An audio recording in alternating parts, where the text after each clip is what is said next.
चमकदार रोशनी वाले प्रयोगशालाओं में निरंतर शोध से लेकर प्राकृतिक दुनिया के शांत अवलोकन तक चिकित्सा प्रगति की खोज की कोई सीमा नहीं है। यह एक यात्रा है जो बारीकी से की गई योजना, कठोर परीक्षण और मानव पीड़ा को कम करने की अडिग इच्छा से प्रेरित है। फिर भी चिकित्सा में कुछ सबसे परिवर्तनकारी ब्रेक थ्रूज ऐसी चीजों से उभरी है जो न तो बारीकी से डिजाइन की गई थी बल्कि अप्रत्याशित घटनाओं से। फार्मास्यूटिकल विज्ञान की अप्रत्याशित दुनिया में कुछ सबसे बड़े उन्नति के कदम सावधानी पूर्वक डिजाइन से नहीं बल्कि सुखद संयोगों से आए हैं। आज हम 3 ऐसी कहानियों की खोज करेंगे जो संयोग से चिकित्सा को नया रूप देती हैं और लाखों जीवन को छूती हैं। हमारी कहानी स्कॉटिश बैक्टीरियोलॉजिस्ट अलेक्जेंडर फ्लेमिंग के प्रयोगशाला में शुरू होती है। यह 1928 का साल था और दुनिया बैक्टीरियल संक्रमणों से जूझ रही थी जिनका कोई इलाज नहीं था।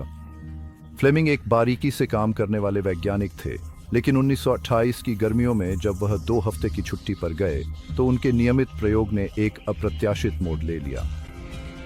जब वह लौटे तो जो उन्होंने पाया वह चमत्कारिक से कम नहीं था। मेरी प्रयोगशाला के एक कोने में अनदेखा छोड़ दिया गया एक पेट्री डिश वैज्ञानिक खोज का एक अप्रत्याशित कैनवास बन गया था। यह एक नियमित प्रयोग होने वाला था, एक पेट्री डिश जिसमें स्टैफाइलोकोकस ऑनरियस बैक्टीरिया भरे हुए थे। लेकिन जब मैं लौटा तो मैंने कुछ अजीब देखा। एक फफूंदी ने डिश में प्रवेश कर लिया था और इस फफूंदी के चारों ओर एक स्पष्ट रिंग बन गई थी, एक ऐसा क्षेत्र जहां बैक्टीरिया पूरी तरह से समाप्त हो गए थे। यह पहली नजर में महत्वहीन अवलोकन, एक फफूंदी का बैक्टीरिया के साथ संयोग, चिकित्सा के पाठ्यक्रम को बदल देगा। फफूंदी, जिसे बाद में पेनिसिलियम नोटेटम के रूप में पहचाना गया, ने एक ऐसा पदार्थ उत्पन्न किया था जो बैक्टीरिया को मारने में सक्षम था, पेनिसिलिन। यह आकस्मिक खोज एंटीबायोटिक युग की शुरुआत का प्रतीक बनी, एक चिकित्सा में क्रांति जो अनगिनत जीवन बचाएगी। फ्लेमिंग के बारीकी से किए गए अवलोकन और इस आकस्मिक घटना के महत्व को पहचानने की उनकी क्षमता ने पहले एंटीबायोटिक के विकास की ओर अग्रसर किया, जिसने बैक्टीरियल संक्रमणों से लड़ने के तरीके को हमेशा के लिए बदल दिया।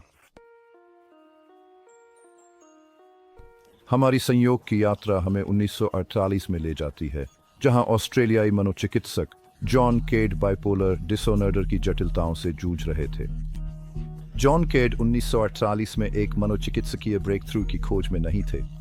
वह एक शोधकर्ता थे जो उरिक एसिड के मैनिक पर प्रभावों का अध्ययन कर रहे थे, लिथियम यूरेट का उपयोग करते हुए, बस इसलिए क्योंकि यह पानी में आसानी से घुल जाता था। लेकिन गिनी पिग का व्यवहार उनकी तेज नजर को पकड़ लिया। इस डेबिलिटेटिंग मानसिक बीमारी को समझने के अपने प्रयास में